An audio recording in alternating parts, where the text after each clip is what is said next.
Man, opening up with a deep track from the Eagles.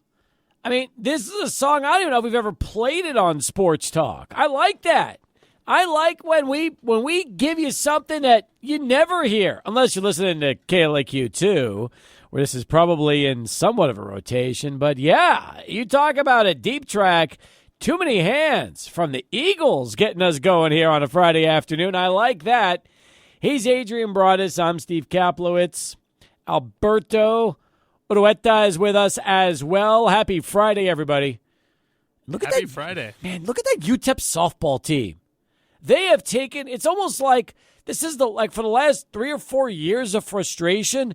Now they've channeled it all into probably the best start ever. I mean, they knocked off Texas Tech. They nearly did it to Arizona State last week. They've been playing terrific. What a difference pitching can make.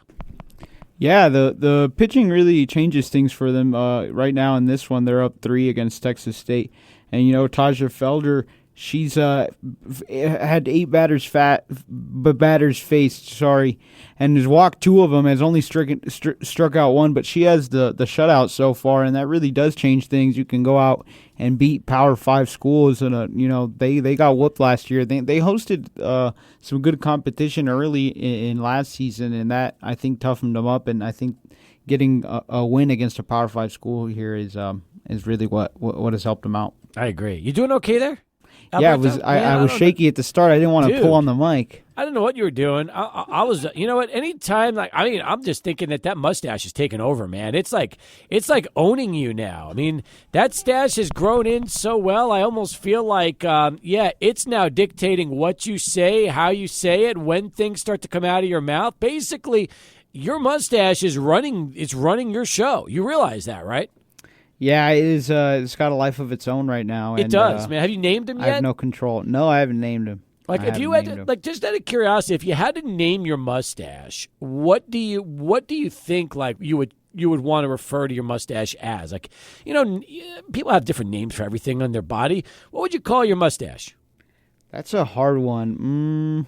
I'd have to think about that. Adrian, any tips for Alberto on how he can name that stash that pretty much now has grown in? That is a very impressive, well established addition to Mr. Urueta's facial features. And now the question is, what is he going to call it? It's a great question, Steve. I think that you have to draw inspiration from other great mustaches as well. Mm-hmm. Maybe you throw a little Baker Mayfield. I feel like it's got a little Baker in him. Baker always changes up his facial hair, though, so it's not like Baker today. But, I would say that there's a lot of different names that you could throw out there for people who have this kind of style mustache. Yeah, I mean, let's put it this way. It is a solid mustache. I like it.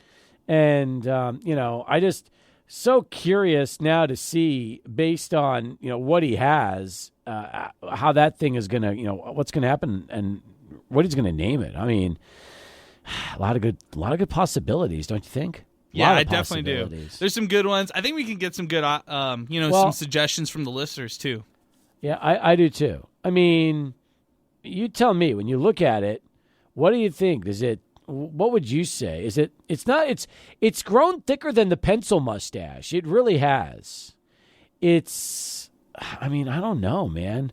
Some people call it, there's actually a chevron mustache. Did you know that? Oh, I like that. The chevron. I like that. What do you think? Chevron, that's a good one.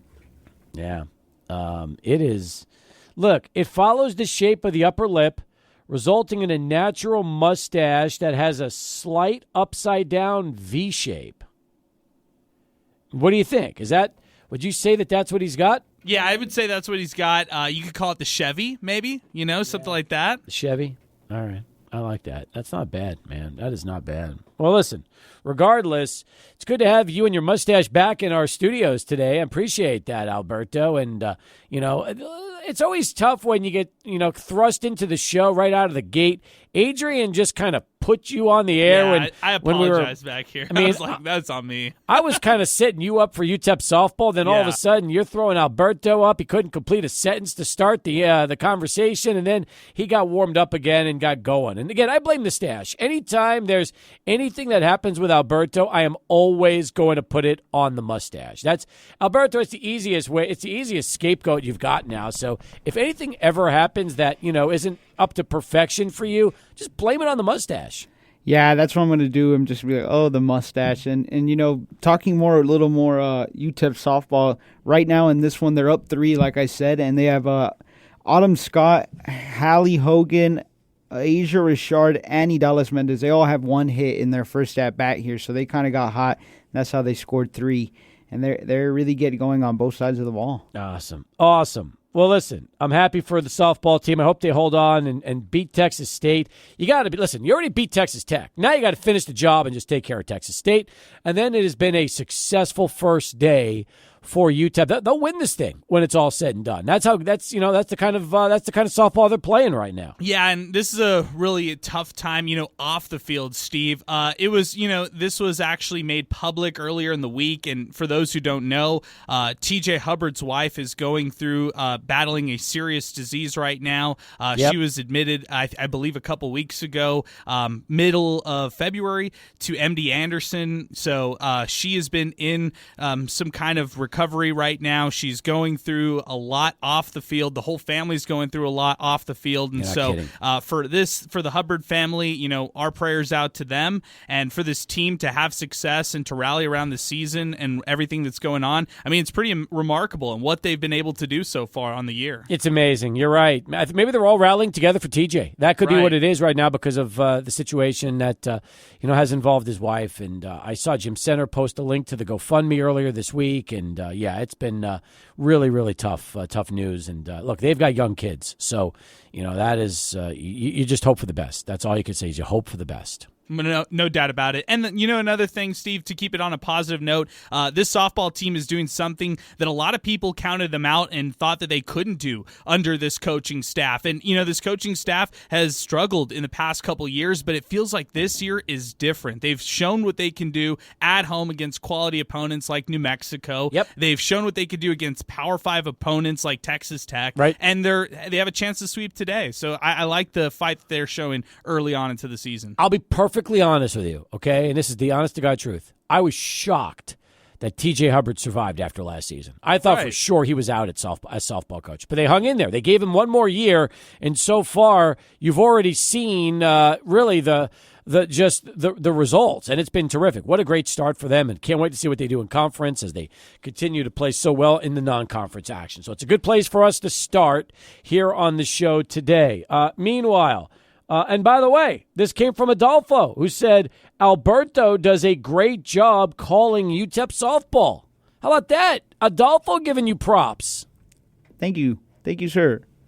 There it is. I like that. Good answer. That's all you have to say. It's perfect. Anyway, we got a lot to cover. We just found out Lane Frank will drop by probably about 5:15 right after Track Talk. Nice. We might only have one segment with Lane today. It might be a quick day today with Lane, but that's okay. He wants to get in. I'm excited about that. So Lane's going to drop in on the show here next hour. We've got Track Talk, as we mentioned, with Eric Alwyn. We'll do that at 5. Then we have, coming up at 6, we're going to meet a new member of El Paso Locomotive FC. So that's also in store for you. So we'll have a big second and third hour on the show, getting you ready for the weekend. But let's begin with the big news, all right? I know we talked about softball to begin, and Alberto's mustache, which, by the way, the stash is done for the show. That mustache has gotten enough publicity. He doesn't need any more exposure than he's already gotten, so we're finished with that. But the men won a road game yesterday. This is a big story. And by the way, thank you, Trey. Trey promoting on Twitter and X that Minor Talk is the best show on radio. I agree. I've been saying it for years. And Minor Talk, including this one, I think Minor Talk is the best thing we've got going on this radio station. I love it. Love the fact that you can react instantly. I love the fact that even though we didn't have a single caller yesterday after their first road win of the season, there was enough activity on social media to power the show for a good amount of time after the Miners took care of business yesterday on the road and won their first road game of the season against Jacksonville State. Yeah, and it's something to be excited about if you're a UTEP fan, but with context, all right? So let me say this, and let me be very clear, because some people were calling me today saying, wow, UTEP, you think UTEP's turned the corner? That's what you were saying. No.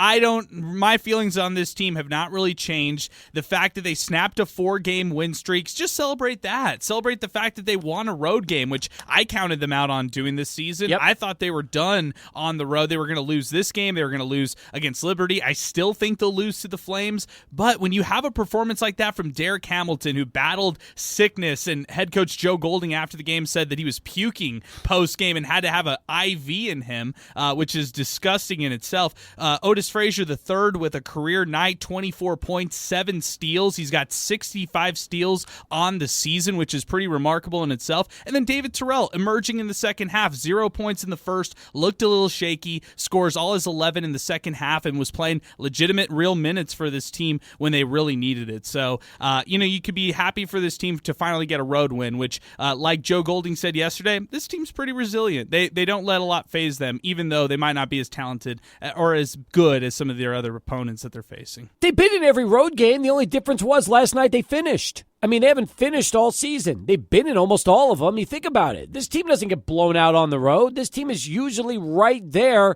in the final minutes of every road game, with the exception of 1 or 2 that we've seen so far. So, you know what? I'm happy they found a way to win on the road. Do I expect them to win tomorrow against Liberty on the road? Nope. But you know what?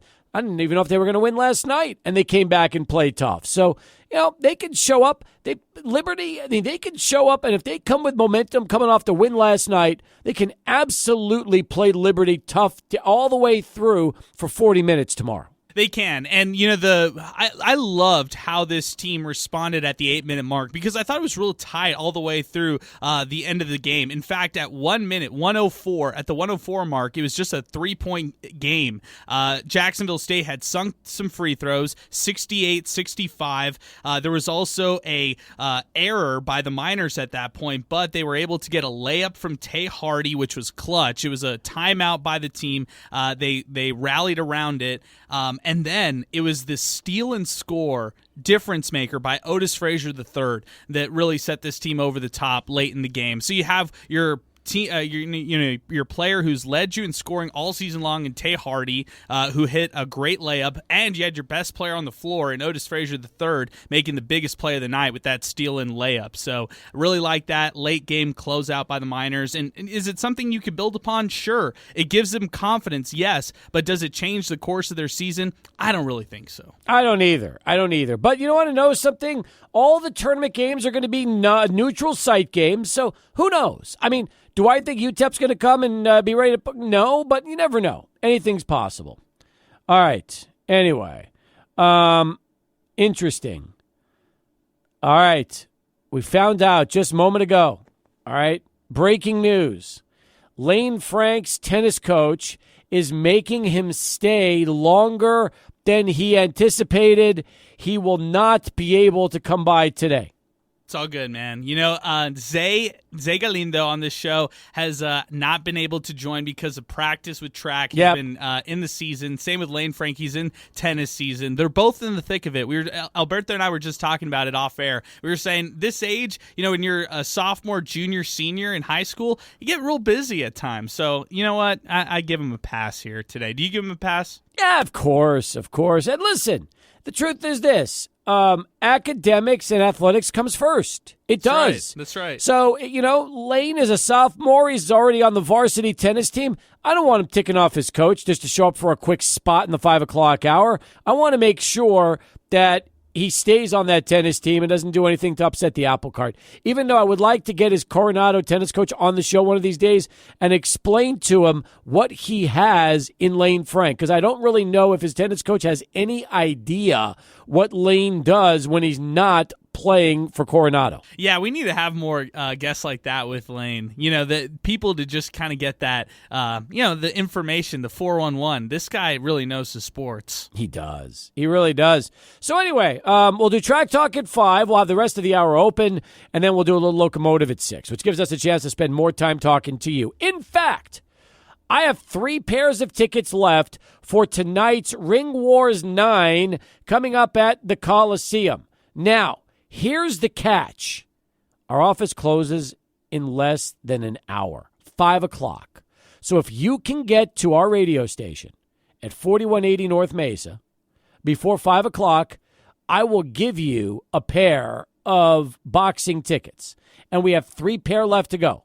So the first 3 callers in at 505-6009 that can get here before 5, I've got tickets for you for tonight's show. That's the first 3 callers that get into the show, 505-6009, and can make it to this radio station in the next 42 minutes. You're going to see Ring Wars 9, courtesy of 600 ESPN El Paso. So let's see if we can get some calls. In the meantime, let's go to Charlie 1, get our first traffic update. Great to have you aboard here on a Friday.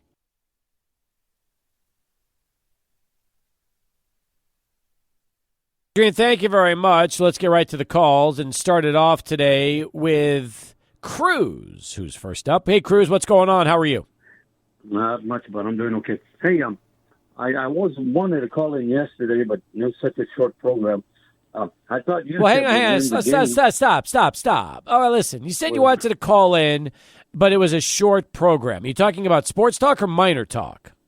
At this time I was going to call in. Well, it was a very short program. It was only 30 minutes. I thought you meant minor talk last night that you wanted to call in, but that was a short show. How long did minor talk go? Just we went like an hour. An hour? Yeah. It's still a good amount of time. Cruz, have you ever listened to minor talk after UTEP games?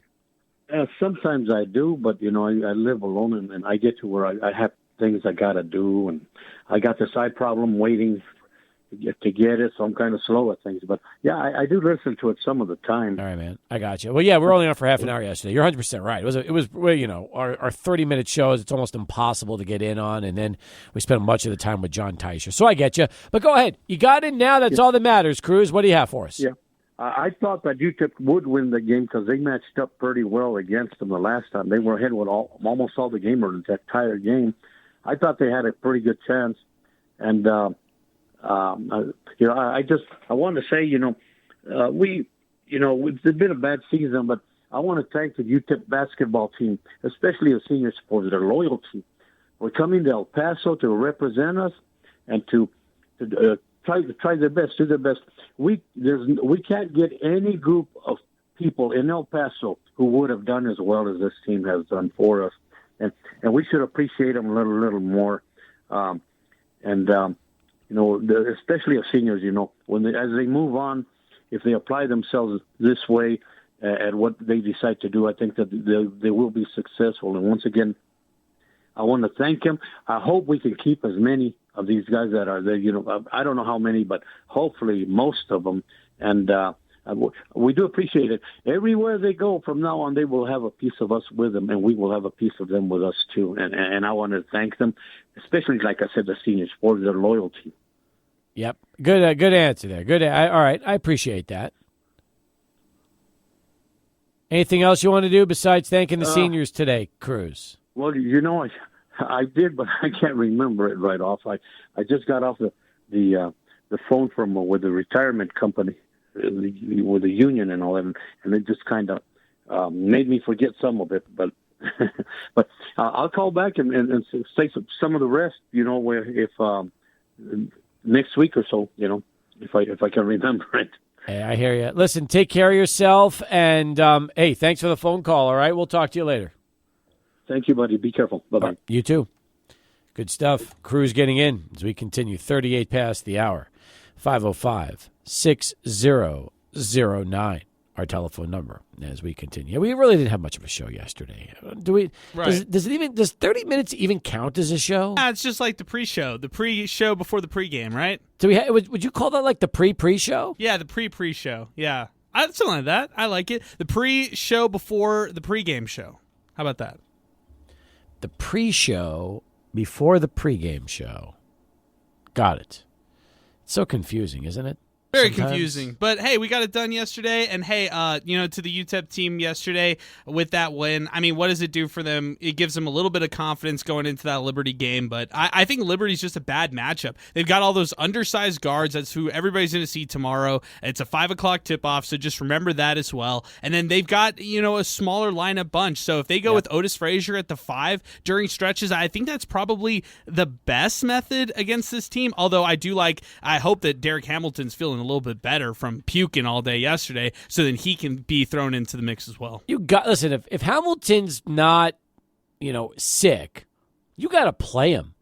Liberty would have such a difficult time trying to figure out how to stop him down low. They're undersized. They don't have guys they can't stop Derek Hamilton. Now, on the flip side, Derek Hamilton probably couldn't stop them on the other side of the ball. But, yeah, I would figure that could be an interesting little storyline against Liberty, giving Hamilton a chance to play. I think it's easier said than done, though. I think that, just saying that he's going to push past them just because of his size is tough because they go zone in stretches. That's what really killed UTEP in that first matchup against Liberty. So I just want to see how Hamilton is against a zone defense. He's proven that when you put a man against him, go man-to-man, he can get through him. Yesterday, Jacksonville State did throw some zone against UTEP, and he did go through him. So let's see what he could do against this Liberty team. I love him off the bench, and I love how he's so efficient offensively, Steve. That's one of the things that is basically his strength, Derek Hamilton, his efficiency whenever he scores. Hamilton's probably the one big guy that if you throw a zone at him, he's still going to find a way to beat you, because even if you try to double him down low, he'll just power right through you and get the ball in. I mean, that's just what he does.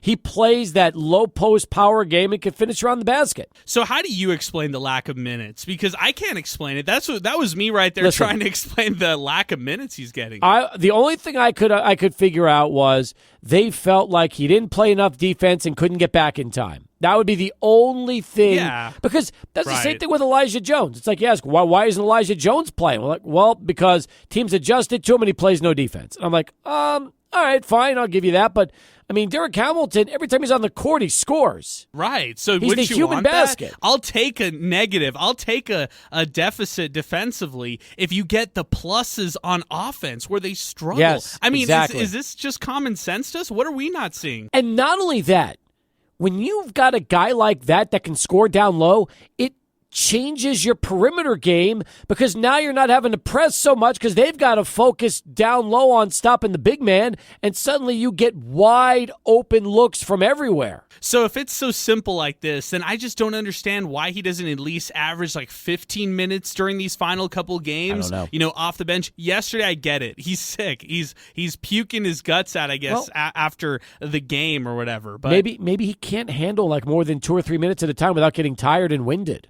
Yeah, I mean, then that, to me, that's more of a situational thing. Should have played all season long, so he would have been ready here for this final stretch of the season. But on the flip side, it's up to the player to get themselves into shape. It's up to them to be in prime conditioning at this point of the season when you need it most. This is the most important time of the season. Yeah, that's very true. And you know what? If you don't, I mean, I know he lost like 20 pounds, but now, don't you almost feel like he gained it all back? Like when you watch him on the court, does he really seem any lighter now than he did last year? I'll say he's smoother. I don't think lighter. I think he's probably the same body type as he was last year. So did he, change that much? I don't know. But as far as his touch goes offensively, he looks more comfortable. He looks smoother. I would say that's true. I do agree with that. But yeah, that's one of those mysteries. I don't know. Maybe on Monday we can ask Joe and have him explain to us where Derek Hamilton's been all season and why all of a sudden now are they putting him in. Maybe he's got a good answer for us. I don't know. And maybe they're not getting much from their other two bigs, in Solomon and Kalu. And maybe behind the scenes, that's just the simple answer. Hey, you got to go to your bench to see what you've got. Dos Anjos has gotten a lot of minutes these past couple weeks, so that's part of it as well. 42 past. We'll come back, wrap up hour one. Still to come, Track Talk to lead up our 5 o'clock hour, and then Locomotive FC at 6. We continue 600 ESPN El Paso. A little X-1 for you off their latest return of the Night Mouse. You're hearing it first here on Sports Talk. I like it. Like it a lot. It does have a Sports Talk kind of groove to it when it gets started, doesn't it? It does. I really like this song. It's fresh. feels modern. It feels like, they have so many different sounds. X-1, you never know what you're going to really get. And this one right here was really upbeat. It was fiery. I like it. I really like it. I think this is an hour opener right here. I love it. Good stuff. The boys will be happy, that's for sure, as we continue here on the program, 9 in front of 5. We've got Track Talk coming up here in 10 minutes with Eric Alwyn, the voice of Sunland Park Racetrack and Casino. I started to see this. There's a lot of NFL releases that have been happening. A lot of big names have been getting released, too. In fact, the latest big one is what happened with the Patriots. They released J.C. Jackson, and now with the cornerback being given his walking papers, they have freed up apparently about $100 million now for their rebuild. And that's a lot of money, $100 million in cap space. Now, I think 13.5 is what the Jackson release gave the Patriots, but they're trying to be a player during free agency. Yeah, they are, and they've got a lot of free agents who are, also on their radar, or who are probably leaving their team. Like Ezekiel Elliott, he's also in the mix. He's somebody who's probably leaving their team as well. And so you look at this New England team; it's a hard reset. My question is, Steve, do they draft a quarterback? Do they get aggressive and start packaging things so they can move up in the draft, or do they trade for somebody who's possibly available on the market right now? Maybe a Justin Fields. Maybe they trade and buy, or throw the kitchen sink at somebody like Derek Carr. And when I say kitchen sink, maybe just a 5th rounder or something like that, just to be a part of that rebuild. But the top 3 quarterbacks right now, it's Caleb Williams out of USC, it's Drake May out of UNC, North Carolina, and it's of course Jaden Daniels out of LSU. So let's see what happens. Do you have concern with Williams and all? First off, he wouldn't even disclose his medicals at the NFL Combine. He's the first player in the history of the Combine that didn't do that. I don't know. There's just a weird vibe with him, don't you think? And I don't know if I would just take him number 1 overall like a lot of teams have been talking about. So I'm all in on Caleb Williams. I am all in on him being number 1, and I'm all in on the Bears taking him number 1. This is I'm in. I don't know. I mean, what is it? Attitude that's worrying you? There's a lot. There's a lot to unpack there. There really is. There's, besides just the medicals, there is the attitude situation, and I don't know. I don't feel as good about it as I should. He's been the number 1 pick all year, and for some reason, there's just something about it that I'm not feeling as great with Caleb Williams. And none of those quarterbacks, by the way, I don't necessarily know if any of them, Daniels, May, I don't know if there's any slam dunks in this year's draft class. Yeah, I was saying this earlier this week. I think the number of busts, it used to be 50-50, and now it's starting to be 60% busts, 40% actually pan out and have success out of the guys you get drafted in the first round. But you don't draft because necessarily they're going to change the franchise. They're going to necessarily come on right away and be successful. Mm-hmm. You draft quarterbacks early in the draft because you hope to get them on that rookie contract. Look at the Texans right now. They've got CJ Stroud under wraps. They don't have to pay him crazy money like Patrick Mahomes, who's making $50 million plus every single year. So you have to be strategic on what you do in salary cap, reasons. But with the Texans, they can load up this offseason. So what I'm saying is you just get a restart right here with Caleb Williams at number 1 with the Bears. Forget the player right there. The contract makes it worth it. And now you could build around that with a guy on a rookie deal. I mean, I'm looking right now, and Williams, it could be Williams, Daniels, and May going 1, 2, 3 to the Bears, Commanders, and Pats. Wow. See, the Daniels moving up over May is real interesting to me. It is. We'll talk more about that later in the show. But as promised, Track Talk coming up next with Eric Alwyn, and then right back to more of your calls as Sports Talk continues. It's 600 ESPN El Paso.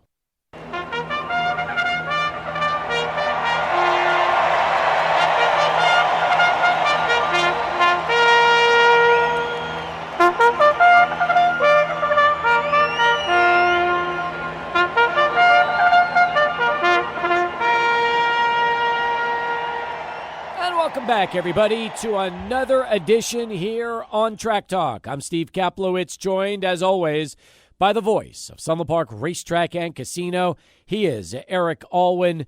Eric, I can't believe that we're really in the home stretch of live racing. It seems like it was just yesterday we started off the season, and now here we are, 6 weekends left to go before the racing season comes to a close? Yeah, it seems faster than most seasons, maybe because we have the Sunland Derby so early, but the stakes races keep reeling off each and every weekend, and it's all going to be, closing on Sunday, April the 7th. And after Dustin's work of reshuffling the deck of cards, so to speak, closing weekend's going to be a lot more exciting than normal.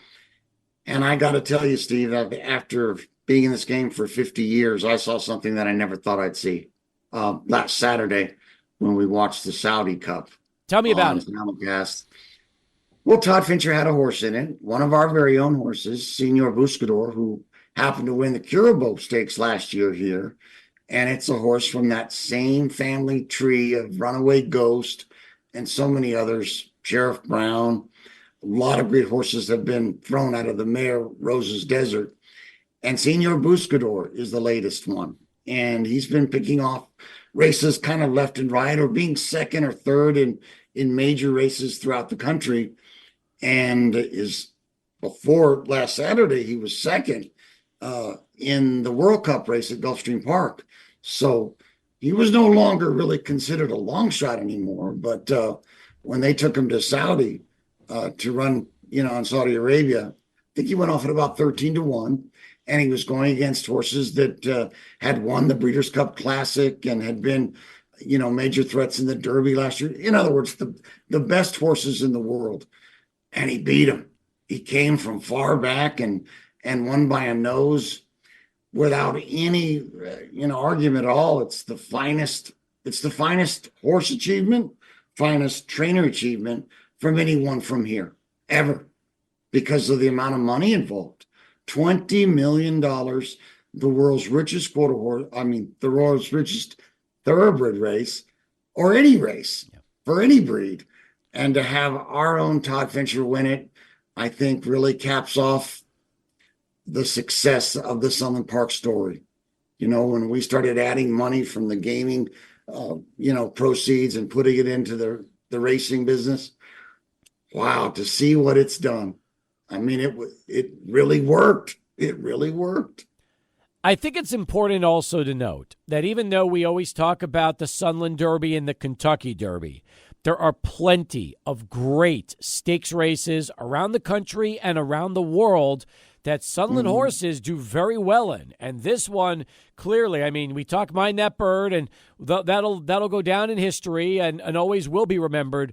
But this race, knowing the purse, knowing the amount of money that's on the line and the prestige, again, another feather in the cap of not only Todd Fincher, but Sunland Park, to show everybody that, hey, there are plenty of huge races worldwide, and we can always have a Sunland horse be a storyline just like this.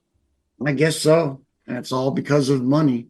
The amount of money the gaming our casinos put into our racing product has just been enormous, and it has yielded fruit. It's been so fertile.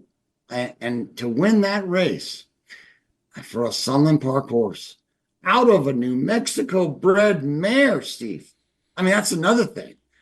And now, of course, she's throwing all these Kentucky breds because she's being, bred to Mineshaft and Gun Runner and the likes. So Rose's Desert really isn't a New Mexico bred anymore, but she once was, and she won races here. So it's one of the greatest stories of a locally raised, locally bred, locally born runner. And I'm sure that the Peacocks are so happy. Joe Peacock Jr. is now the owner. And there was such interest in this horse, Steve, that a couple of rich Saudis anteed up $800,000 leasing a small portion of Senor Buscador for that Saudi Cup and the Dubai World Cup. I think after what Senor Buscador did, he's already got him out of the 800,000 part.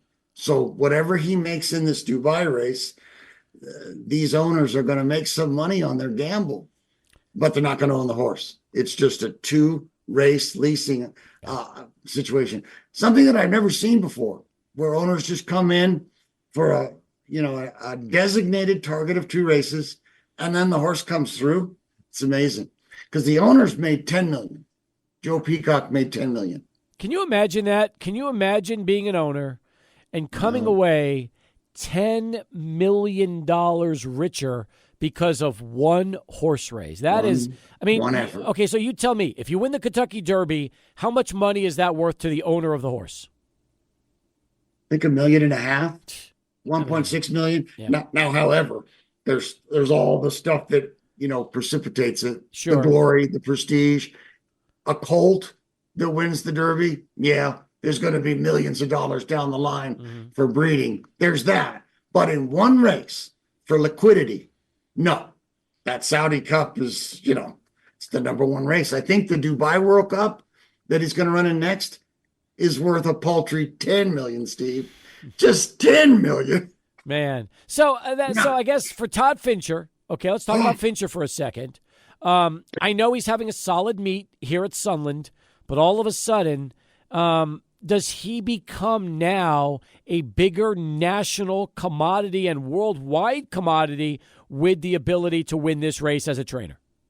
3 words, you damned right. And he's a good marketeer too, Steve. He's going to parlay this into big stuff. Yeah. He's already got a lot of new owners. And I can see a day where Todd might not be here presently all the time anymore. He'll always have his division of New Mexico breds. But Todd Fincher is destined for places like Oaklawn Park, Keeneland, Churchill Downs. And now you've got a worldwide audience, which you just hinted at, that saw what he can do. And it's not like it's just one race that he won. Todd's taken this horse everywhere. He's won at Del Mar. He won at Churchill a couple years ago. He's stakes placed at Gulfstream. And he just keeps on coming. And he's one of the greatest closers that I've ever seen. He must have made up about 12 lengths to win that race at Saudi the other day. So it's just obvious that Todd has done a great job. And he's a young man. Yeah. He's your age. I think he's in his late 40s or maybe just turned 50. And he was a former jockey. So he knows so much about the racing game. He could be the next Steve Asmussen when you really start to look at it. Maybe, although he's getting a later start as far as national stuff. But he could certainly be in that dance. Yeah, that's awesome. That is awesome. Eric Owen joining us here on Track Talk as we continue. By the way, how old is Senor Buscador? Gosh, that's a good question. I think he's about 5 or 6. Okay. And he's not a gelding, Steve. He's not a gelding. He's a stallion. Yeah. He's worth a ton. And I don't think he's going to be breeding in New Mexico. I mean, he's so good that they'll probably just stand him in Kentucky, I would imagine. And for in a world where stamina is questioned in American racing, here's a stud that's going to love throwing babies that can go 1.8 miles, 1.25 miles, maybe even 1.5 miles. Amazing. Now, let's transition to this weekend. We've got the Grade 3 West Texas Derby coming up for quarter horses on Saturday. Then we've got the Sunburst Stakes on Sunday, so a pair of big stakes races happening this weekend here at Sunland Park Racetrack. Steve, the West Texas Derby is really a betting challenge. So many good ones in there. They're not the elite world-class Grade 1 types, but they're hard-knocking types, 3-year-olds, horses that have shown some ability in stakes. I'm a little partial to the rail horse, a horse called One Little Liar. This horse won a race that I called at Sunray Park last year called the Four Corners Futurity. And he's going to go up against another rival of his from that race in Tempting Barbie. Tempting Barbie is going to be in the 3-hole. And it's ironic that these 2 horses are fresh. They haven't been overrun yet. And they might be better 3-year-olds than they were 2-year-olds. And One Little Liar is trained by one of my favorite trainers here at Sunland among thoroughbreds, Andres Gonzalez. He was second in one of our stakes races on Sunland Derby Day. I think it was the Bill Thomas with Loca Luna. He makes horses better. I don't care what they are, quarter horses or thoroughbreds. And he made One Little Liar better enough to win his trial and be the top qualifier.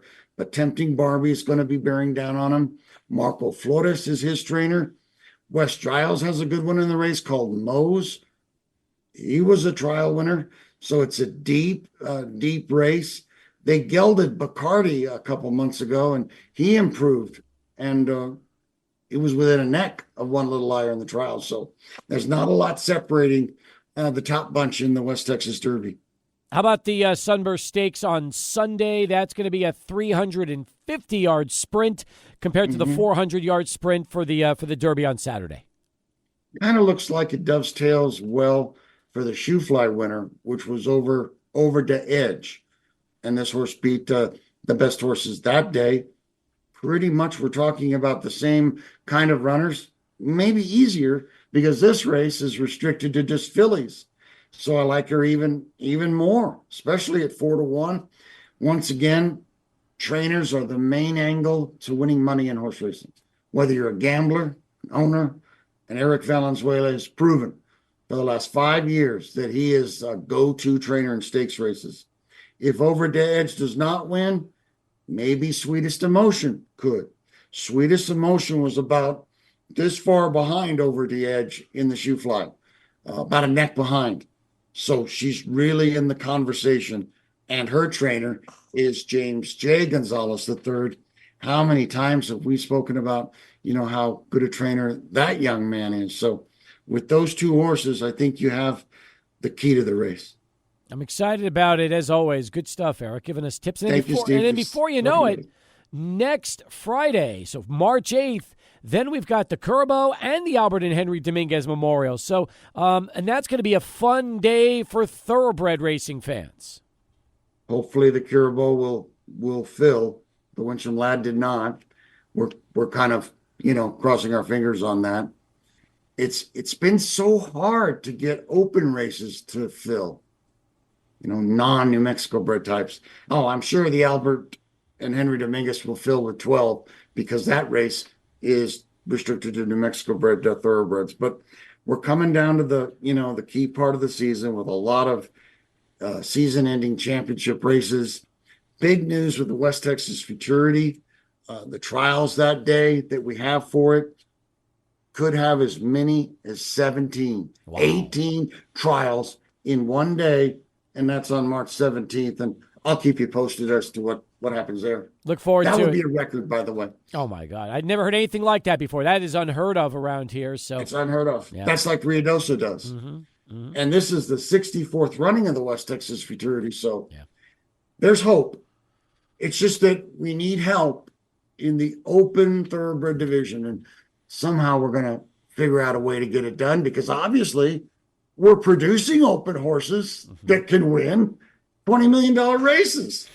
Why can't we have a few of them here? That's my question. Great stuff. Eric, we'll do it again next week. Thanks so much for the time here on Track Talk. Much too kind. He's Eric Alwyn, folks. Joins us each and every week here on Sports Talk with Track Talk from Sunland Park Racetrack and Casino. Come back with plenty more. Stay with us. It's 600 ESPN El Paso. Man, you're just rolling the hits today. You're going Foreigner? Man. And you're throwing out all the classic deep tracks today. Yeah. Time to freshen up our music. I agree with you completely. I love it. I think, listen, it's March 1st for crying out loud. So, yeah. And it's no knock on the songs that we've been playing for months or years, but we have so many great songs. And we have so many great artists to choose from. I mean, there's no reason why we can't, just give you a little variety from time to time. Yeah, we can flex our range here on Sports Talk. Yeah, no, I agree. Good to see Pinky dropping by to pick up those tickets. I'll be seeing him tonight. I'll be seeing Noah tonight. I'll see all of you tonight out at the Coliseum. Really excited about going out and checking out the boxing. And I was there last November when they came and looking forward to being there tonight. It just should be just a terrific night of fighting. Yeah, it should, definitely. And whenever we get local boxing here in El Paso, it's always a great thing. I mean, it just shows you and it reminds you of this sport and what kind of potential it really has in this community. I feel like the community always embraces boxing, whether it's a big pay-per-view coming into town or it's a fight like tonight, which is going to be exciting, Ring Wars. And I'm really excited for everybody who's going to be headed out there. Hopefully it's really cool. I mean, hopefully the quality of the fights are pretty strong. I agree with you on that one. I'm excited for it. Ring Wars 9, which, by the way, you know the abbreviation for 9 using Roman numerals, right? Yeah. It's like the I and the X. Yes, VI, or yeah, exactly. On the tickets, VIII. That's okay. Does that exist? I don't think so. I don't either. I love it. No, That's yeah. funny. It's okay. Ticketmaster and Roman numerals. Well, can you imagine if you have like Super Bowl 9 and you have tickets and the ticket says Super Bowl VIII instead of IX? Yeah, they got to go back to the Roman numerals. Yeah, get those educated on that. Come on, dude. I know. If you're just joining us, hey, we talked UTEP hoops in the first hour. How's UTEP softball doing right now? What's the latest with them? 8-0 final. They beat Texas State 8-0 after beating Texas Tech. Yes, beat Texas Tech 3-2, and then beat the Bobcats 8-0. Gosh. They've had such a great non-conference. I don't know about you, but I can't wait to see what they do in conference play. Yeah, I mean, this is the year, right? I mean, if they started off like this, if they beat quality teams, this is the year where they should shake up Conference USA and have some success. And, as far as local sports over the weekend, Steve, this is the big one to get excited about. We've got the 2 basketball games tomorrow, one at the Dawn with the women's basketball team taking on Liberty, and then on the road, men taking on the Flames as well. And then we've also got Chapin boys basketball that's about to start right now, the Region 1 5A tournament out of the state playoffs, and so they'll take on a really tough opponent in Colleyville Heritage tonight. It's Wichita Falls. That's when it's going to happen. Tip-off is set for 6 o'clock local time. By the way, I mean, if Chapin wins today, then that means they've advanced as far as they did last year, correct? That is exactly right, yes. And so if they get into this Elite 8, I really feel like they've got a shot to go, at least to the Final Four. I really do. This is a great team right here, Steve. They're so loaded. They've gotten some really good support from some of their supporting cast members who don't really see the floor a lot this year. We know a lot about Brandon Himes. We know about Jaden Leverett. Those are the 2 standouts on this team, but it feels like they're getting contributions from their bench here late in the postseason, which is impressive. What a job Rodney Lewis has done. I don't think he gets enough credit where credit's deserved. He has built a nice little powerhouse year after year out at Chapin High. Yes, and he continues to get good talent. He continues to develop that talent, and he continues to have guys who are actually showing out in college basketball as well. I mean, Manny Flores is playing right now, I believe, for Sol Ross, if I'm not mistaken. KJ Lewis, of course, you see what he's doing at Arizona. He's killing it for the Wildcats, for a team who's going to be, or who is right now in the top 10 of all of college basketball, and KJ Lewis plays real minutes for that team right behind Caleb Love. So he comes off as a 6th man as a true freshman. Antoine Holmes is on UTEP's roster right now, walk-on their team. They like what he does on their scout team and what he's been able to do for their team. And Leverett is going to be their next Division I prospect. He's already got an offer from the likes of UTEP, the likes of even New Mexico State and Texas A&M Corpus Christi. So that program over there at Chapin, they've done an amazing job of fostering excellent talent and putting out some really good teams who actually make it far in the Texas State playoffs. So what you're telling me is that the future is bright. Very bright. Yeah, I mean, they bring back Leverett next year, but this is the team right here. I think that the window of opportunity to make a run, maybe all the way to the Final Four, and I don't want to jinx anything for tonight. I mean, Colleyville Heritage, this is a really tough game. Chapin's been overwhelming favorites. I mean, maybe not the last round, but they've been favorites in about every single playoff game they've been in. This one, they're the underdogs. Colleyville Heritage, this is a fantastic team. I think Chapin does have a chance to win tonight, but it'll be close. just like the last game was close for this Huskies group. So this is a Dallas-Fort Worth Metroplex team. They actually were just behind Denton Ryan, who's one of the best in 5A, and this is going to be a really, really tough one. They've got a 6'11" power forward, Tim Finau, who averages 10.7 rebounds a game. 6'11"? Yes, Jaden Leverett's tall too, so he's 6'9". So 6'11" versus 6'9". Let's see what happens. Do we have a good pipeline in the future, by the way, Chapin? Is this the kind of program that over the next few years, Rodney is going to continue to have terrific talent come through? Yes. He's got some young talent, but also Andrews has some great talent too. So it's going to be Northeast battles between the Eagles and the Huskies for years to come. Both of them have that great young talent that's rising for Love sure. it. So yeah, I'm excited to see what happens tonight. Colleyville Heritage versus Chapin. All right. And Chapin, the last team left in the high school basketball playoffs, but, man, they could, again, continue this run. And if they win tonight, you tell me, as underdogs, then sky's the limit, right? Yes, that's right. Actually, the winners would actually play tomorrow in the morning. And so if they have a chance, they can have a chance to, if they win that one, it's Final Four action in San Antonio. By the way, I hate that. I can't stand the fact that these teams have to play 2 games in like 16 or 17 hours. That's just not right. You should give them at least 24 hours rest before they have to tip off again. It just doesn't seem right. Yeah, that's really tough right there. I mean, that's extremely. I mean, first off, Chapin just making the trip out to Wichita Falls, that's a bus ride in itself. Mm-hmm. Then you're talking about playing 2 games in less than 24 hours. Yeah, that's grueling on the body. Middle of the show as we continue. When we return, there's a very interesting meeting today involving one Green Bay Packers running back that El Pasoans have loved since day one, and it could very well impact his future with the franchise. We'll tell you about it right after Adrian returns with SportsCenter. Bottom of the hour as we continue. According to one Tom Silverstein from the Milwaukee Journal-Sentinel, he reported this afternoon that Green Bay Packer officials have met with Drew Rosenhaus, the agent for Aaron Jones at the NFL Scouting Combine, hoping to reach agreement on a salary cap cut that would make the final year of his contract less burdensome to their cap.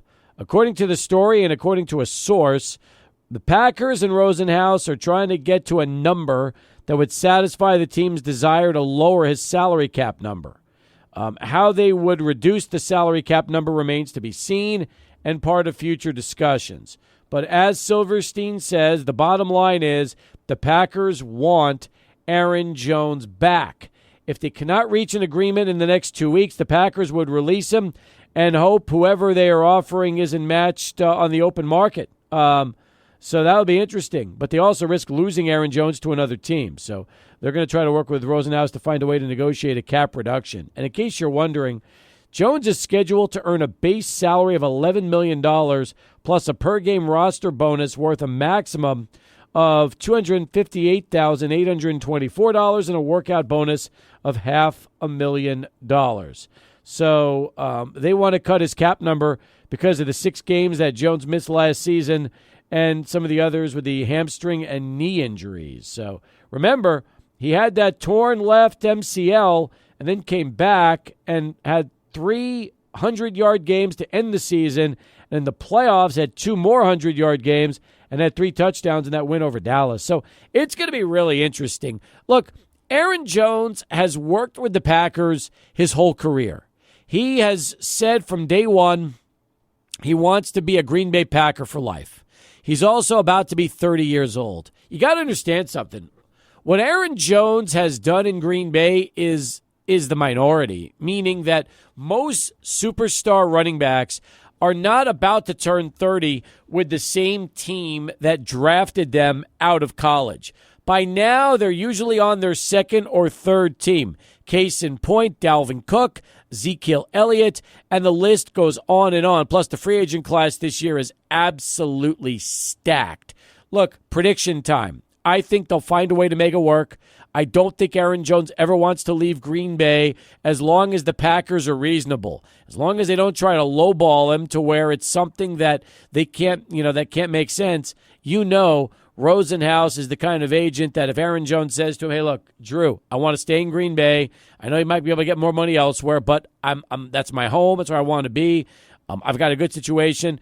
I just feel like that is what will end up happening. I don't see Aaron Jones being released in 2 weeks. Me neither. I see them prolonging this. And to your point, I think the guy who actually gets the bad end of this whole situation will be A.J. Dillon. He'll probably be the one released from the Packers. They'll have to find a complimentary back to coexist with Aaron Jones. And we've seen exactly what you said, Steve. They've really worked with him in the past. In 2022, he only was a $5.9 million cap hit. Last year, a $7.8 million cap hit. I would expect them to restructure this deal. $17 million for a cap hit, that is steep. If you can actually spread that out over the next 2-3 years, sign him to a longer-term deal and ensure him that he'll be within this organization and that he'll have some money coming his way as well, I think that makes the most sense out of this whole situation. I'd be really surprised to see them release Aaron Jones, especially how he closed out the year when it really mattered and when it was the postseason. And by the way, I think that A.J. Dillon's getting released no matter what. I don't think Dillon comes back even if they cut Jones. I feel like that decision's already been made. Isn't it interesting how they drafted Jamal Williams thinking he would be the workhorse back and Aaron Jones proved to be the guy? Then they draft A.J. Dillon a few years later, hoping to take the role of the workhorse back over from Aaron Jones, and Aaron stayed that guy. I find it funny because the Packers probably never expected to get the kind of years and mileage out of Jones like they have, and knowing how good he was late in the season, it goes to show you that age is just a number with him. And even though some believe that they'll draft a running back this year to assume the mantle of that everyday guy from Aaron Jones, which makes the most sense, why should Jones suddenly feel like he's slowing down when every time the ball's in his hands, big things always happen? Yeah, and if you really think about it, I mean, even drafted in the 5th round the way that he was, he's really had to prove everybody wrong since day one. Yep. And he's kind of had the odds stacked against him throughout his career in this situation. At least from a business perspective, drafting A.J. Dillon, he's got to be the guy. Give him more touches. See what he could do in the red zone. See how healthy and durable he can be, which has been put in question. He hasn't been as productive as Aaron Jones. It's no question about it. Jones is productive when he's on the field, when he's healthy. He's one of the best players who could play for the Packers, especially as they're going on this rebuild. He could be the veteran in the locker room that everybody sees and says, hey, look, we can look up to this guy right here to be, the guy that we, lean on in these situations, adverse situations, stuff like that. So I don't think that you can really put a price tag on that, and I think that's why they'll end up working with Aaron Jones on this deal. Not to mention leadership skills, not to mention the guy that always has everybody's back from day one, has never been given any other type of role. He's been a leader since he stepped on the field, and that's what I love about him. Most running backs don't have that kind of leadership role. Aaron Jones it's almost like he's a quarterback. He's just taken that on his shoulders to be the leader of the team, and has since he was drafted. I'll tell you this much too, okay? Usually, when dominant college players go pro, they don't make the pro game look as easy as they did when they were in college. I've always said since day one, when you watch Aaron Jones run in the NFL, there's no difference between what he's done in the NFL and what he did at UTEP. It is so rare because you always say to yourself, well, they're bigger, they're faster, they're stronger. You're going to need to make adjustments. You're going to need to do this or that, and you'll never be able to dominate games the way you dominated in college. I've often felt, watching Aaron Jones, that when I see him with the Packers and what he does to NFL defenses was exactly like what he did carving up Conference USA defenses for the time he was at UTEP. And it just blows me away that he's had the same kind of success like we saw here and really never struggled running the ball throughout his career in the NFL. Yeah, if you think about it, also with you reflect back to the 2017 draft class. Leonard Fournette goes to Jacksonville real early. Christian McCaffrey, he gets selected by the Panthers very early on. I think those two guys are also great examples, like Aaron Jones, of guys who had success in college and translated it to the NFL. But I would say Aaron Jones has had a better NFL career than Leonard Fournette, despite Leonard Fournette having a Super Bowl ring under his belt. Christian McCaffrey, you could say he's the best running back in the league. No one's arguing that there. But I would say Aaron's had success in his own lane. He didn't need to be Christian McCaffrey. McCaffrey got dealt away over to the 49ers and helped them make a Super Bowl run, but he's had durability questions his entire career. Aaron Jones has been more durable than somebody like Christian McCaffrey. It's true. I mean, you look at the number of games played since they were drafted, I would feel like Aaron's played more games. I have to double check that, but I think you're right on that. All right, 20 in front of 6. We've got Locomotive FC, El Paso Locomotive FC, one of their newcomers, coming by the studio within the next 20 minutes. He'll lead off our 6 o'clock hour. We'll take you right up until 7, and then we wrap things up and get you ready for the weekend. It's been a fun show so far, and we are just past the midway point, so a lot more in store. Stay with us. Sports Talk continues, 600 ESPN El Paso.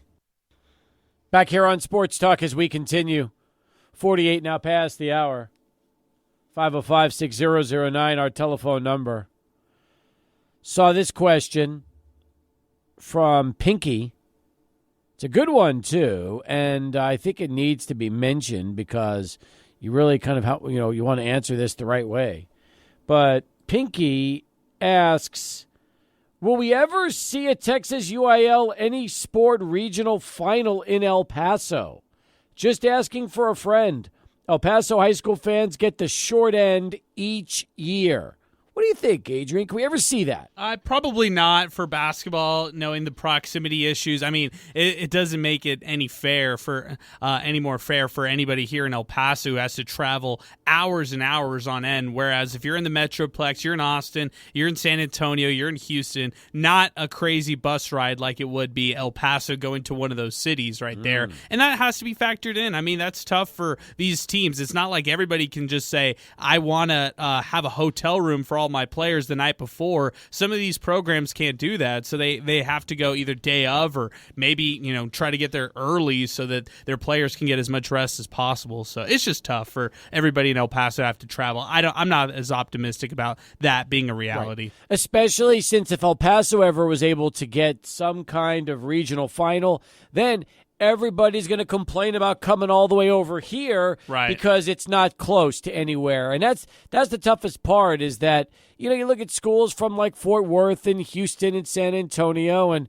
to a lot of those schools, Austin and Wichita Falls and some of the other places. Well, I mean, it's El Paso just does get the short end of the stick based on its location. And unfortunately, considering there's really nothing close to here, it's just it's just the way it is. I mean, you can't do anything. The only two facilities would be the top facilities for a project like this would be Bel Air or Eastwood. So they would have, I feel like, the top facilities to host something like that. And then, of course, imagine having it at the Don Haskins Center. That would be really cool to do something like that there. Be amazing. What if you did the Don Haskins Center or Memorial Gym? Right. Imagine. I mean, I'm just all for, just period, more basketball in Memorial Gym. We need to see more basketball, whether it's the men's team, the women's team just playing a one-off over there. Hey, if you're going to play these exhibition games, why not make it in the Memorial Gym? It's always fun to go out there. But it's expensive to rent it, and I don't know if UIL would want to spend the money to do it. I don't know what kind of a deal. Maybe Wichita Falls gives them a sweet deal and cuts them a nice break. Right, and maybe it's just easier and maybe also some of these teams are willing, hey, I know that you're coming from West Texas, you're going to have to go on a certain hour bus ride, so let's do it at Wichita Falls, so it's kind of in between the Metroplex Dallas area and some of these West Texas schools, whether it's El Paso or whether it's Midland, any of those types. It'd be great would be if the UIL would commit to come here, if they would build a facility to house what they need, and now all of a sudden you could see construction for the kind of venue that would suit something like this.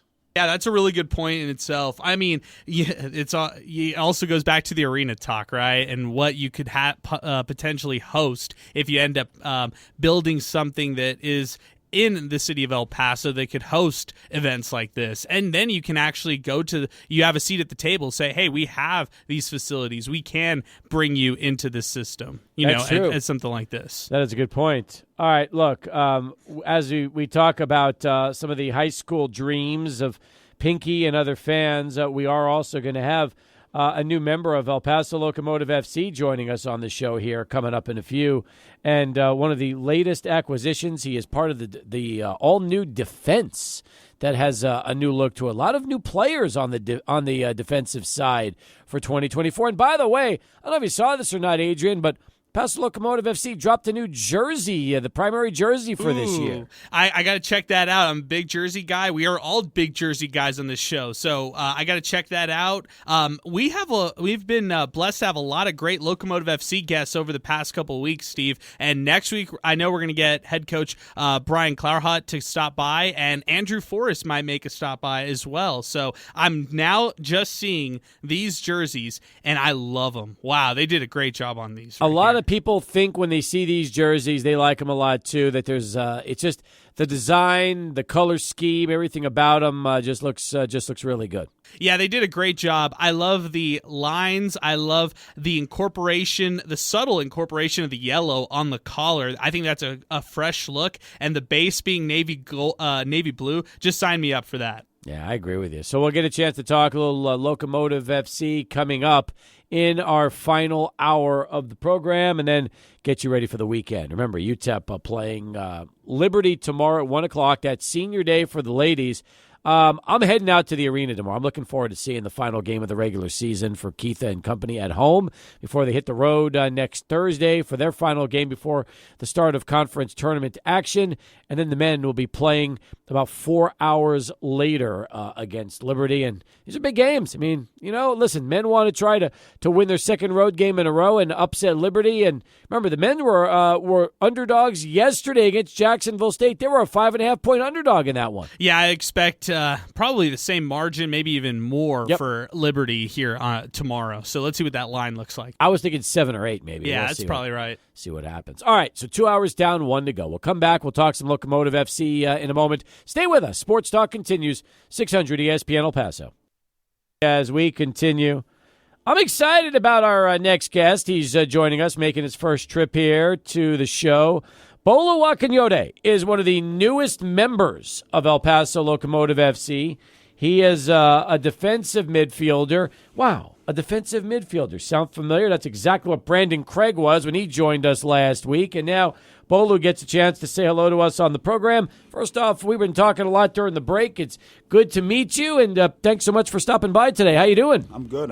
Of course, the pleasure is mine. Thank you for having me. Well, first off, I'm excited about your arrival here in El Paso with Locomotive FC. This is a team that has been among the better expansion teams since they debuted, almost 7 years ago now in USL. And I think more than anything, a lot of us excited to see players like yourself who have, you've been around USL for many, many years, and now you have the opportunity to spend your first time here with Locomotive FC. Yeah, I'm excited to be here. I remember when the club first came around and actually watched games and saw how the community took to the team and how it got fans and engagement and stuff. So it's always a place that I've always thought was special. And the team had success, don't get me wrong, like conference finals and all that good stuff. So I'm excited to be here and add to that history.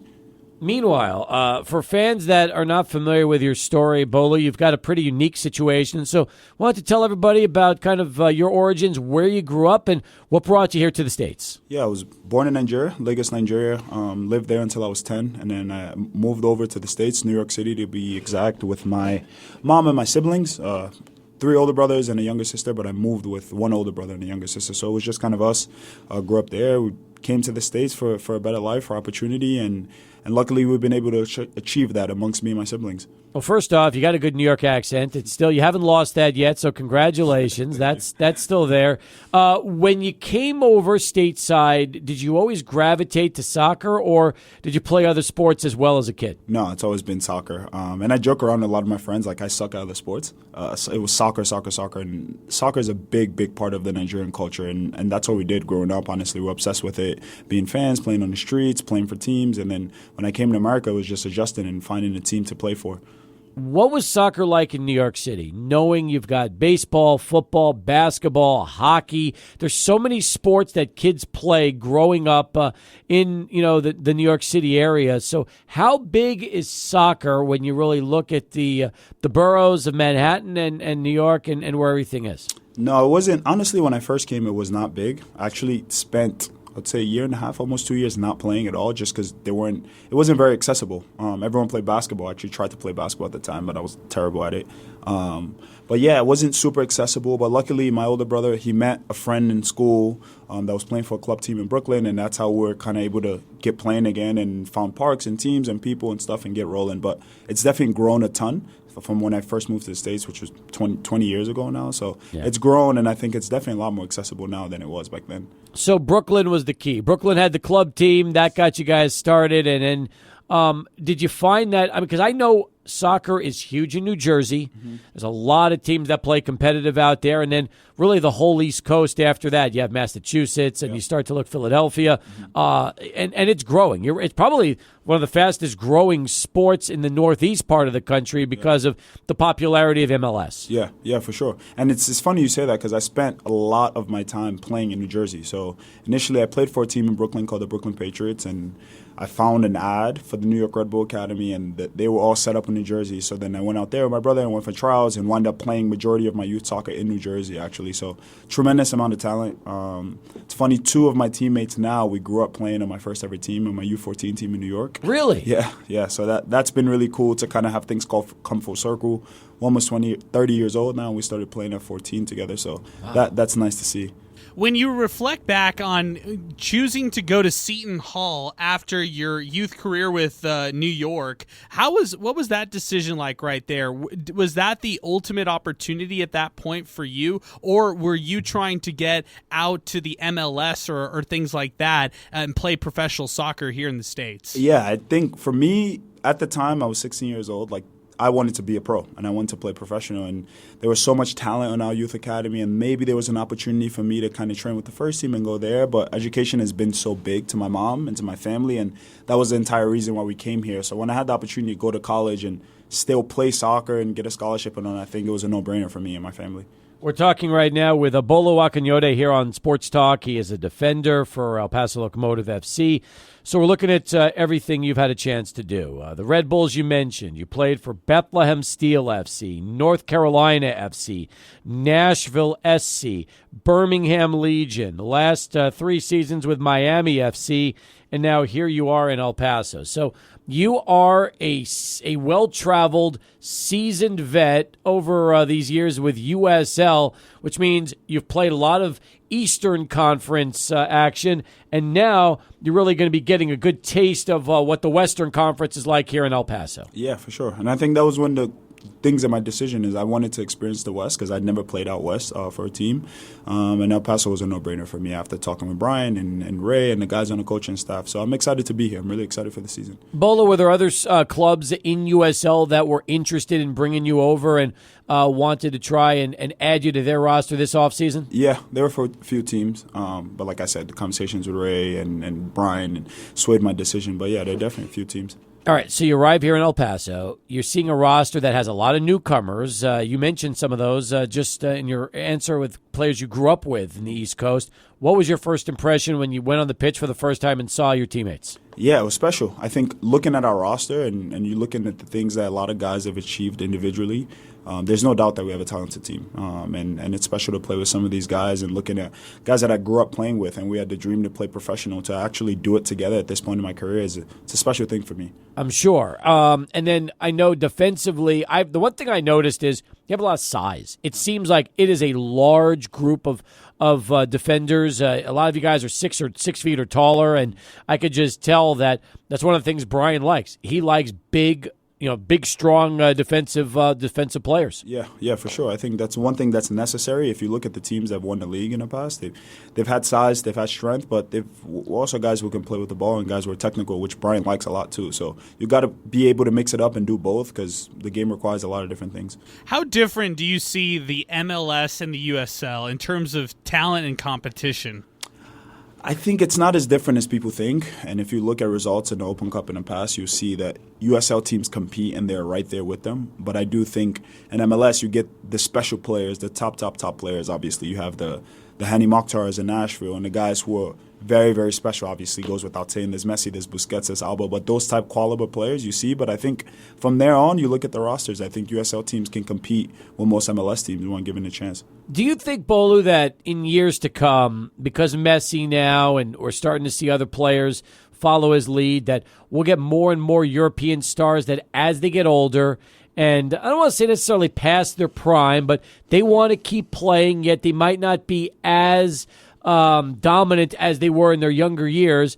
MLS and the attractiveness of coming to the United States for the check and helping to put butts in the seats could make sense to a lot of some of the best players around the world. Yeah, I think if you look in the past, you see the Steven Gerrards and Jared Player, Frank Rampards. You've seen those kind of guys come when they're past their prime. But I think what's interesting now is you're getting younger players who aspire to go to Europe, and they're coming to MLS. Like Miguel Almiron, he spent some time with Atlanta United and won it and did well, and now he's playing in the Premier League. So I think you're going to get more of kind of the 23 to 25-year-olds who want to make the move because more eyes are watching American soccer and seeing the progress being made here. So that's a good thing. Bolu Akanyode with us here on Sports Talk in studio as we continue. So as far as your style of game, give our listeners a little bit of an idea about what you bring to the mix and kind of your skill set and how that'll fit into the puzzle this season here in El Paso. Definitely a lot of aggression. Good defender, competitor. I'm someone that likes to compete. I hate to lose. I hate to give up goals. So I think you see a lot of passion, a lot of aggression, a lot of competitiveness, and a guy who's calm on the ball as well, too, and understands the game and likes to play. Are you also somebody who enjoys taking that free kick and would like to try to put one in the net from time to time? My track record doesn't say so, but I think more stopping the goal than scoring the goals for sure. Okay. And then, by the way, I'm just curious. So when you started playing this sport here in the States, were you always on the defensive side of the ball or were you more of an attacker? No, I was more of an attacker. I started off like as a winger or someone closest to the goal, and as time goes on, I kind of got pulled back and further back. So you tell me, was that as you started growing more and more, or how does that work? I think growing and naturally, like my aggression, I was good defensively. I was good at winning the ball back, and I enjoyed doing that stuff. So naturally, I just got closer to defending more than attacking. Have you ever had the desire to try to play on the Nigerian national team and maybe compete in the Olympics, the World Cup, or some of the other qualifiers out there? Yeah, that was something that would be special to me. But I think our national team, this pool is so big and there's so many different players. It's been tough to get that look, but something that would be incredible for me. I mean, I was just wondering about just the quality of Nigeria as a national team. How do they rank with some of the other teams that we're used to watching around that time of year? They're a team that's usually in the World Cup for the most part. They're a team that the African Cup of Nations just finished. They made it to the finals, and historically they've won an Olympic gold medal. So they're definitely one of the best in Africa for sure, and a team that's around there in the world. So they're a top team.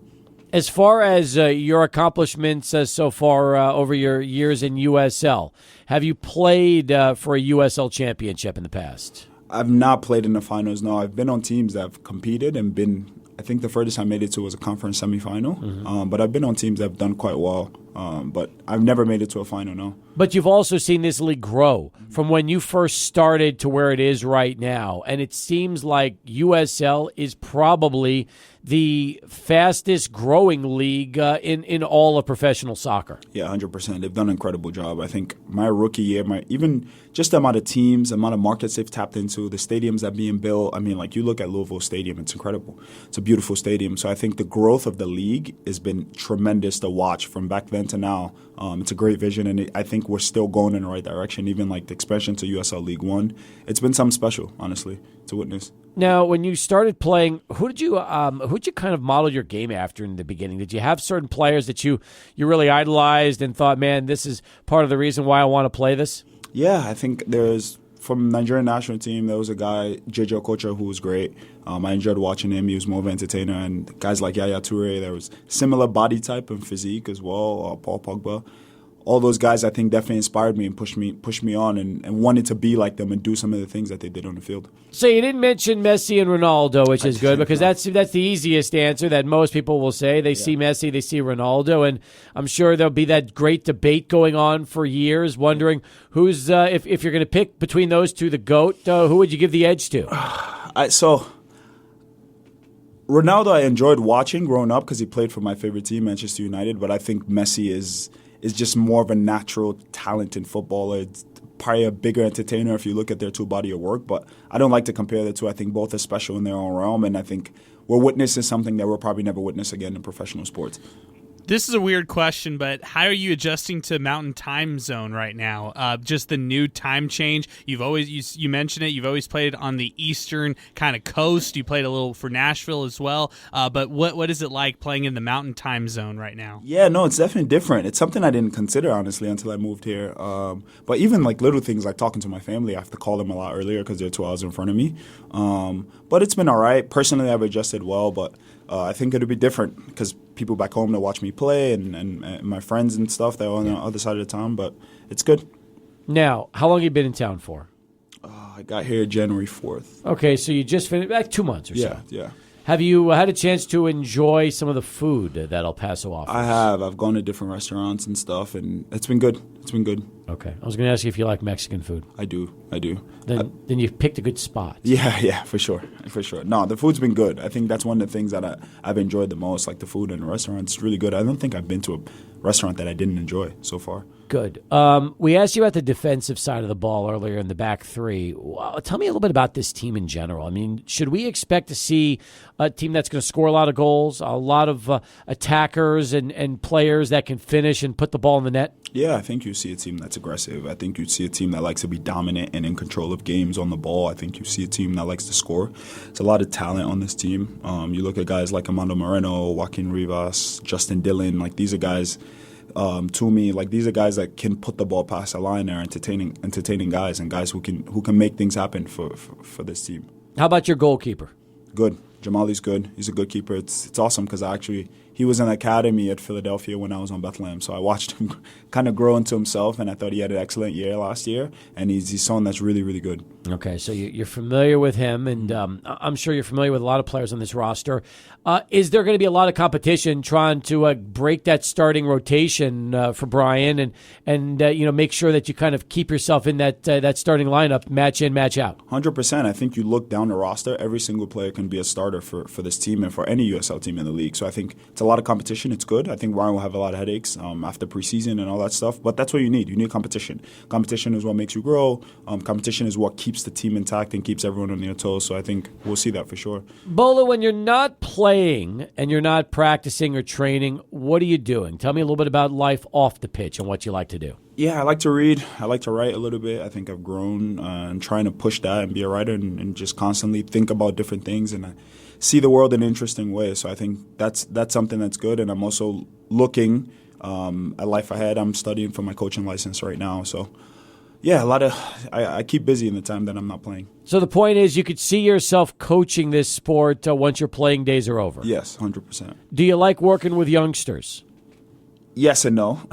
I think the ones that are passionate, the one that love the game, yes, 100%. But soccer is such a special thing because it brings so many different people, and I look at all the friends and people that I've made along the way. Maybe there were people that I played with that were good at it, but they weren't as passionate as me, So I think it's understanding that as well too, and all the different nuances that come with it. So.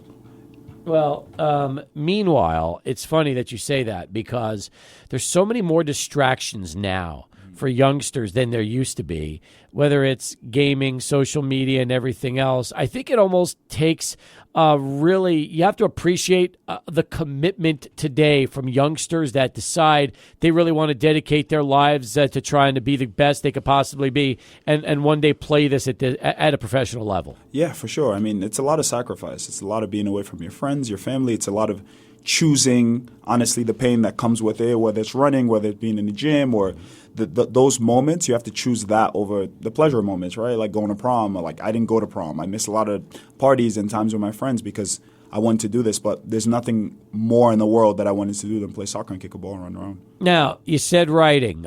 Would you like to eventually either write a book, or what for you, what appeals most about being a writer? Yeah, I think expressing myself. It's given me a way to kind of sit and think and be introspective a little bit and use and exercise different parts of my brain that I don't when I play soccer. So I think eventually the goal down the line is to write a book. Definitely still far off of it yet, but rough around the edges, but something I'm working towards. Excellent. Do we have any idea at all what kind of a book you'd like to write? Would it be a story of your career, your life? Would it be just writing a nonfiction or a fiction book, a novel? What are we thinking here? I think a story of my life, a cross path of my career and how soccer has impacted me, but also how I've navigated that, and story of my family and just everything intertwined. I think it's something I definitely still have to think of, but it definitely will be about my life. I love that. I think that's great, and I'm excited for you, and I think that's something a lot of fans are going to be excited about. Meanwhile, when we see you on the pitch, you kind of gave us a little preview of what to expect. The jerseys dropped today.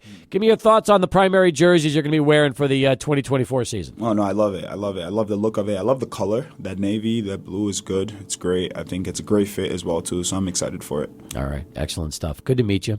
Thanks for stopping by. Hartford's right around the corner. Before you know it, we've got the season starting up, and, man, I think fans are going to be really excited about the 2024 Locomotive roster. As they should be. I think it'll be good. I think hopefully we can bring a trophy back to El Paso. Bolo, great to meet you. Thank you. Thanks for having me. He's Bolo Akanyode, folks, defensive midfielder for El Paso Locomotive FC. Come back with more. Sports Talk continues, 600 ESPN El Paso. Far so good for Chapin. They've got a 15-12 lead. Just under 5 minutes left to play in the second quarter. Trying to advance out of Wichita Falls. Wichita Falls, by the way, doing a nice job on the cast for this one. I like this, guys. You found the YouTube cast. It looks really good. Colleyville at the line right now for some free throws and trying to cut into that Chapin lead. I love this Chapin defense, man. They're ferocious. Doesn't matter if their opponents in Colleyville have a 6'11" guy in center who's on the floor. I like how this Chapin team has been throwing out different defenses to try to stop him. And in fact, once they subbed out, I'm talking about Colleyville subbed out their 6'11" guy. That's when Jaden Leverett, who is 6'9", subbed in for Chapin. So let's see what they can do to close out this first half. El Paso Visuals with a question I wish I could answer, but I can't. He said, guys, do you know if Chapin went from Midland to Wichita Falls, or did they come home and then get on the bus again a day later? Man, that would be tough travel. I would hope that they stayed there or somewhere nearby, because that travel sounds pretty, that sounds tough on these players. So I hope that they were able to stay out there. I'm going to try to look on their social media account to see if they have anything. You know, I can see the Colleyville size, but you know what? I mean, Chapin looks like, when you look at their size, too, and the way they match up, it's favorable. And by the way, they're playing in a Coliseum in Wichita Falls that looks like it houses a hockey team, because, Adrian, I see the white boards over there beyond the bench area, and those are hockey boards, so it probably was converted for they call it's the K. Yeager College, and that's where they're playing right now in Wichita Falls. Yeah, that is real interesting in itself, Steve. I love this big man matchup that we're seeing right now, by the way. 6'11" versus 6'9", two guys who are just going at it, and it seems like the Colleyville big man, he's got some skill to him as well. I really like Jaden Leverett. Like we mentioned earlier in the show, he's a D1 prospect, but you're right. I mean, for them to get to play in this kind of environment, I love the arena. I like the little quirk quirks to it. The fact that it houses a hockey team, and the fact that there are two quality teams playing there, that's a pretty cool thing too. Who has offered Leverett so far as I watch him play in the post? He actually has been offered by UTEP, which is interesting, and he's been offered by New Mexico State, and he's been offered by Texas A&M Corpus Christi. Okay, and he is a senior this year, or is he a junior? Junior, so he'll be back next year. Okay, that's interesting. And by the way, if you're Jaden Leverett, I guess you just wait to see during the summer circuit if you get more offers, and then you have the opportunity to continue to make your decision. And he might keep growing, or do you think 6'9" is where he's going to max out? Maybe he will. I've asked that question too. People are unsure when I've asked that question in the past. So I've also seen Texas Tech show interest in Leverett. So that's something to also keep an eye on if he actually gets an offer from them. That's Grant McCaslin out there. So he definitely, McCaslin would like some size like Leverett offers. Sure he would. He would love that. And that's also kind of interesting, speaking of McCaslin, just because of the situation earlier this week against Texas. They got Texas got the win, but there was some serious controversy out there in Lubbock in the process. Right. They were throwing things on the court that entire game, and he had to go on the mic, McCaslin did, to try to tell everybody, hey, stop throwing things on to the court. So I thought that was pretty funny. I mean, he actually had to jump on the mic right there to go out and say that kind of stuff. Real interesting. I feel like that's happened before at UTEP. Not fans throwing things on the court, but I can't remember the situation, but I feel years ago that one of our basketball coaches got on the mic to talk to the fans. I feel like that's correct. Maybe it was like on the court or something like that, but I feel like that's right. I feel like I remember this as well. The problem is, for me, there's been so many games, so many years. It's all one. The last 28 years has been one big blur. That's the problem. I know it wasn't Don Haskins. I don't think it was Jason Rabideau. It might have been Billy Gillespie or Doc Sadler. I'm not 100% sure. It's one of those things where, yeah. But I feel like it has happened on one other occasion over the years. Sometimes when it happens, it's also a little cringe, right? Because the coach has to do something they're not comfortable in doing, and hopping on the mic in front of the whole crowd to tell them something. Yeah, it's usually not a good thing. Well, especially when McCaslin got on the mic and basically told the crowd, "Stop doing it, or we're gonna get a technical," which they were assessed anyway in that game. Yeah, and they were getting killed in that game too. So it's not a good look all around. All right, we've got a good one as we near halftime right now between Chapin and Colleyville. Here to update you on that and everything else is Adrian. One last bottom of the hour Sports Center update here as we continue. Adrian, thank you very much. As we continue here on the program in our final 30 minutes, if you would like to get into the show, 505-6009. That's 505-6009. I watched a UTEP football video that was put on social like yesterday, the day before, like a 90-second video. Adrian, I'm not going to lie to you. I can't wait for spring ball this year. I feel like as much as we've got to do our day job, which is sales, but we're not on the air, we've got to spend as much time as humanly possible trying to see what that new staff and new roster is going to be up to as far as UTEP football goes. Yeah, 17 days until the first spring practice, but who's counting, right? Spring break is right around the corner for these guys. I believe they get let loose next week, so I think they're done Thursday, Friday, and they get to go home for a week, and then right after that, it's the start of spring ball. So let's see what happens. Our very own Cade McConnell will be a part of it. We'll get to watch him. We'll get to watch this new team. And yeah, most anticipated, I can remember a UTEP spring ball since that 2005 transition year after they had that fantastic first year in 2004 under head coach Mike Price way back when. I don't remember that much excitement about a spring practice way back until then. I mean, that's probably the last time I remember this much buzz around it. Here's the thing. I feel the same way about spring ball as I do about fall camp. I feel like it's nice to watch, but we really won't know anything until we see this team on the field for their first regular season game. But that being said, maybe because the staff is completely different, the style is completely different, the energy and enthusiasm is like something we've really never seen before. I am so curious to watch and see what it's going to be like for spring practice.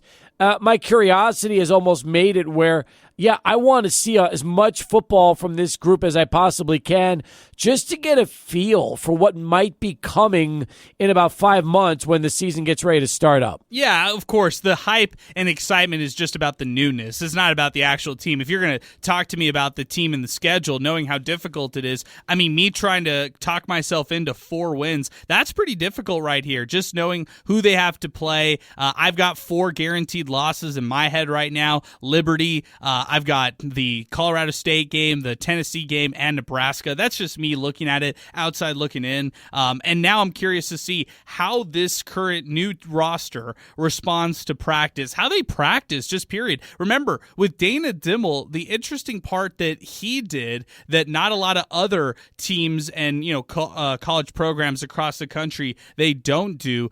Dana Dimmel did not really hit at his practices. From everything we've heard from Cade McConnell and Scotty Walden, they're going to be hitting at practice again. Remember, these practices under Dimmel were pretty, I would say, they would go through all of their schemes, all of their game plan and all of that kind of stuff, but they wouldn't actually hit. Now, with Scotty Walden, they're going to be hitting, Steve. I feel like injuries hurt Dimmel so much, it was almost like he was afraid to hit because he didn't want anybody else to go down. And he couldn't afford it. No. But this group doesn't seem to have that kind of a concern, at least early on. That could always change during the season when things happen. But at least as far as it's, as far as we know now, it's all systems go for this group. Yeah, that's exactly right. And I feel like now they've at least shown that they've recruited a lot of depth at every position. So if they truly have the depth, I mean, these past couple of years, it feels like the fans were sold on the depth that would never really get to show itself on the court. If they actually build that depth, they won't have to worry about things like the injuries that could pop up and that will inevitably pop up throughout the season. It's football. It's a physical sport. It's a very physical sport. So, no, you're right. It's a really good point and something that needs to be brought up. Hey, by the way, and I don't have the answer to this. Maybe you do, because the more I think about it, I don't know. But do we have any idea whatsoever what happened to Aaron Dumas? Has that mystery been solved? No, it hasn't. All my indications have told me that he is not currently on the team, and he is not enrolled at UTEP. I don't know if he's currently playing or on a roster anywhere right now, but that's at least what I know. Okay, we know that Aaron Dumas was injured, but was apparently going to put himself in a position to come back. But man, I'm like you. I'm trying to find out, where his next stop is, and I just don't know. So, I think that's going to be a real interesting question at this point, because even on social, he hasn't put much on over the last few years. So I don't know. I mean, it'd be a shame if he walks away from football after all these years, because I would still love to see what a healthy Aaron Dumas could do if given a chance. Me too. I mean, Aaron Dumas was somebody who is a Mountain West all-freshman when he was first at New Mexico. Remember, if he had a little more patience in that Washington system, he could have been playing in that national championship, knowing that they had injuries to their running back positions. The Husky did, and he was just kind of in that running back group, so he would have had an opportunity to maybe see the field if that could have been the case. But he transferred over to UTEP last year, elected to take the red shirt, and didn't waste his eligibility last season. So this year, I'm curious, does he land on a roster, and which roster would that be? Would UTEP welcome him on this team, or, as this coaching staff has said in the past, did they have the ultimatum already where the cutoff time is there, and they probably wouldn't accept somebody, or they might not accept somebody like this who wants to come back to the program? I would love to know the answer to that, too. Hey, meanwhile, Enrique Ortiz had a question that's been brought up on the show before. He mentions on Twitter and X, with College Football 25 releasing this summer, is it possible you guys can do a segment where you simulate UTEP football games? We've got to do a lot more than that. I was thinking about that. We've got to think of a whole rollout once the game actually comes out. And I was even telling some of the brass back here, it's time to develop the 600 ESPN El Paso Twitch stream, so like we could that. do it after hours and play some NCAA football after hours and stream it. So here's my question, okay? If I reach out to EA and the College Football 25 design team, do you think that they would want to partner with us on a simulation week by week for the games based on their models and how things work? Or is simulated games simply based on who plays it here from a design standpoint? How does the simulation work? Is my question. Okay, so the way that the simulation would work, it's simple. Anybody could do it. We could do it on our PS5 or the Xbox, whatever game system that we're going to use, and we literally just put a UTEP schedule. We simulate the season, so you're not going to play as a user. Right. You're going to let the computer play itself, but you're going to watch all of it happen and see what the record is when it's all said and done. So what you're telling me is that you can't do a week-by-week simulation. You could. Well, but mostly, can you do a week-by-week simulation where you actually input the previous week's scores before you simulate the next week? Yes. So, yeah, you could have that in the pipeline. It would be a little difficult when the season actually kicks off. So the idea is to do it before the season actually starts to see what the computer would guess UTEP to do in these games. Okay, because I was like, they're not going to update the season week by week based on how your team is doing and stuff like that. They do that for Madden for sure, and they do that for 2K as well. So like right now, I could hop on 2K. All the players that are currently on the Raptors who weren't there before, like RJ Barrett, he was on the Knicks. He will now be on the Raptors. They update it very often. College sports does not update until the end of the season. That makes or at least they used to not do that. Yeah, I do wonder if maybe. Well, here's the funny thing: is that with guys going in the portal and things like this, I wonder how advanced College Football 25 will be. Yeah, so then that's why they'll want you to buy 26, College Football 26, and then you'll just buy that one, and you'll get all the new transfer portal guys from that offseason. Instead of updates. Yeah, and what you could do, so you could create your own player. You could have him be at UTEP. You could have him go out and try to win the Heisman and do all that kind of stuff. At least that's how they did it in the College Football 14 game, and they made it really user-friendly. So the simulated model, the simulated game idea, that's all very possible with this upcoming video game coming out. All right. We got time for one last segment. It'll be our final countdown heading into the weekend. We'll do that next. Stay with us. Sports Talk continues. 600 ESPN El Paso.